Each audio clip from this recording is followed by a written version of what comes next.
नमस्कार मित्रांनो, काय हाय स्टडी चॅनलचे आपल्या सर्वांचं स्वागत आहे. आणि या व्हिडिओमध्ये मी तुमच्यासाठी इयत्ता 12वी बोर्ड क्वेश्चन पेपर घेऊन आलेलो आहे. आणि अशा नवीन नवीन व्हिडिओसाठी आपल्या चॅनलला लाईक आणि सबस्क्राईब करायला विसरू नका मित्रांनो, की प्रत्येक व्हिडिओची नोटिफिकेशन आपल्यापर्यंत पोहोचली जाईल.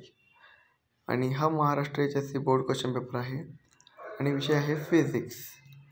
आणि आपल्याला पेपर सोडायला हा फक्त 3 घंट्याचा वेळ दिला जाणार आहे आणि हा 69 मार्क्सचा पेपर आहे. आणि खाली काही सूचना दिलेल्या आहेत, त्या सूचनांचं पालन करा मित्रांनो. आणि हा पेपर सोडायचा प्रयत्न करा मित्रांनो, की तुमच्या फक्त सरावासाठी आणलेला आहे. आपण स्क्रीनशॉट मारून घ्या आणि सोडायचा प्रयत्न करा मित्रांनो. Let's start video.